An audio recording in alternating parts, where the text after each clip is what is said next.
Paiken. Yes. Marni, let's get you into this. What's the Canadian Constitution Foundation? Oh, good. I thought you were going to ask. Anyway, I feel like I am to the center of everybody here. So, the Canadian Constitution Foundation is a nonprofit civil liberties law firm. So we actually do deal with protecting some of the rights that Jan was talking about, some of these fundamental freedoms that are protected by our charter and our Constitution, the rest of our Constitution. So what we're there to do is to make sure that they aren't getting overridden by government. So in a sense, it's another check. Do you think our representative parliamentary democracy adequately protects those rights? Well, not perfectly, but I think. No, I think that would be a reasonable answer to that question. Well, I don't think it's. I think I am much more. I am dissatisfied in many ways with it, but it seems to me, having heard everybody else on the panel speak, I think I am much more satisfied than probably the other three individuals at the table. Because I do think we do have some of these checks and balances, and one of those is the ability to take a case to court and to actually have a look at whether the government has overreached and whether these fundamental rights or freedoms are being breached, and I think that's important. And I also think I think that a lot of these discussions and a lot of the debate that we're talking about, I think can and does happen outside government, and that's fine with me. I think that's entirely appropriate. The part where I think we're running into problems is because I think a lot of the issues we have are because government has grown to such a large degree that it has too much power. If government was concentrating on fewer issues and it was a less powerful position, then much of what we would be doing wouldn't be happening in Parliament. We would be having the sort of community town hall debates that we've talked about. It would be on the local level. I also think you'd have different incentives for people to get into politics in the first place, whereas now you're actually dealing with a fairly high-paying job. You're certainly dealing with a powerful, prestigious job. I like the model where it's more of a sort of public service, kind of what City Council used to be and is no longer. Let's do the specific. You've given us the general, so let's do the specific. Sure. What is it? We're talking tonight from the province of Ontario. What is it that the province of Ontario, the government of Ontario, does that you think it ought to be out of the business of doing? Well, I mean, even if you look at the government of Ontario, even if you look at healthcare, which is a huge part of our life, we are very restricted in what we as individuals are allowed to do, whether we are allowed to buy health insurance, private health insurance, which we are not. If I am a doctor, I am restricted in how I can practice. Our healthcare system is really straining. It's not going to be long before the amount of GDP that it's taking up, the amount of our budget it's taking up is just going to be unmanageable. And I really believe that that's a very good example of an area where we would probably be doing better if government was doing less. Our population would be healthier and our illnesses would be better treated if the government were less into healthcare. Yes, I think that's entirely possible. When you say government is less into healthcare, government is not providing healthcare. Right. Right now, and the system. They're the payer. That's all. They're the payer. Single exactly. Payer. They're the payer, and they have provided certain restrictions on ways that hospitals, doctors, the healthcare system can offer those services to Ontarians. And so, you're not going to be talking about any different doctors. We're talking about the same service providers. These doctors are not suddenly going to get worse or less compassionate if you just had fewer restrictions or a different system, or if you were letting people actually go out and choose whatever the best option makes sense for them. You're probably also going to see a much shorter queue than we're seeing right now. You're going to see less of the problems with people who are having very poor quality of life while they're on waiting lists. It sounds like an oxymoron, but I honestly don't think it is. And when you look at other systems throughout the world, there are other systems. In fact, most systems that are still public systems have many more options for the patients. Well, the government of Ontario is a $150 billion a year corporation, if you want to look at it that way.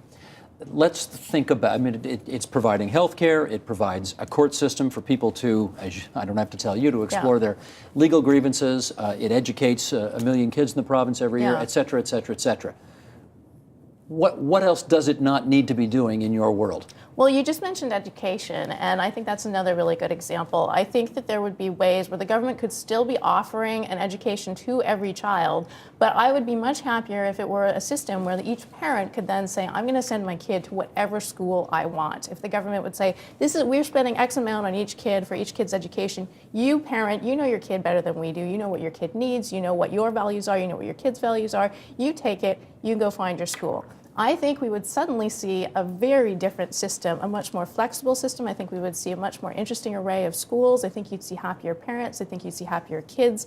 You'd have less bureaucratic hoops to jump through.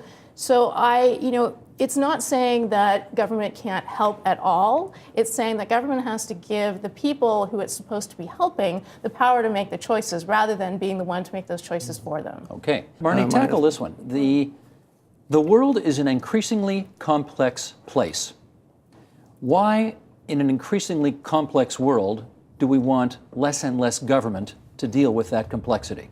Because government is the least equipped to deal with complexity of anybody. Complexity, the best way to deal with complexity is to let those who are closest to the decision make the decision, because they are the ones who are factoring in all these factors that as a government, you're going to have to try and make a decision that is a good fit for all these people who each are in completely different situations. The more complex you get, the worse government is, because the government is going to have to make a one-size-fits-all solution. So I actually think it argues the other way. Okay, let me... Through those processes. Marni, too much politics in the 20th century is a cause of some of our difficulties? Yeah, I think that's accurate. And it was interesting that John Duffy's conclusion was, well, we might need to change politics so things don't get out of control. I think we might need to change politics so we don't get in the way of that science and technology he's talking about. We do have some really exciting developments, and we have exciting things that are happening, but that may not happen to the full extent if politics gets in the way, or if we continue on the track that we're going, which is for government to take more and more control. I think that if we actually let this stuff flourish on its own, we're going to be in better shape. Like what? Well, I mean, I think like science and technology, even if you look at the internet, the move is on to, well, how are we going to regulate the internet? Things are out of control on the internet. If you look at the UK and what they are doing to try and make sure that they monitor what people are downloading, as far as if you want to download pornographic material, you have to out yourself to the cable company, basically. We're just getting more involved. And I think the beauty and the power of the internet has been that it has been this unregulated thing that has its highs, it has its lows, certainly, but it also has its real highs. It has changed the way we do business, it has changed the way we live, it has changed the way people seek democracy in countries that don't currently have it. Too much. Marni, who's going to protect the country in the event of war? Yeah, well, I mean, Jen said, I probably, for me, that's why, that's one of the reasons that I think government does way too much. I think government is too big and too powerful, but I'm not ready to throw government out altogether. So we do need a Department of Defense. I am fine with having a Department of Defense. I'm fine with having government. I think we do need a neutral party that is in charge of the judicial system. For me, these are things that it's appropriate for government to do. And I think if government were concentrating on those things and not the millions of other things that it's doing, I think it would probably be doing a better job on those, and then we would be seeing even more of the participation in voluntary groups that we've talked about. Marni, on this distinction between citizen and consumer, do you see one? Yeah, I do. I mean, it's a matter of terminology, but I think that you can still have a consumer model where you are providing the funding. I think that's what we seem to think, that, well, you either have a citizen model or a consumer model, and if the government is providing the funding, then the government gets to make all the choices. And I think that's where we fall down. I think you can have a system where you say, we are guaranteeing healthcare to every single person, but you're going to get to do what you want with that money. You're going to get to choose the hospital. You're going to get to choose what kind of doctor. You're going to get to choose if you want to pay more. You're going to get to choose if you want to pay less. That's the empowerment part, I think, that Jan was talking about, and that's what makes the difference. I don't think a consumer model has to mean that you go without. A consumer model more means that you're the one in charge of the decisions, and that's where I think our government has a long way to go. And let's do one last, I think, hopefully kind of fun thing. Have they said anything tonight that you agree with? Yes. Yes, no, I think the idea of trying to bring the vote down to make sure that people who are actually getting people closer to voting on what is actually happening, rather than being very far away from and just voting for someone and then forgetting. I believe in that. I think that probably the most important part of democracy is the most local part because of that, and the idea of empowering people to make their own decisions. Sakura?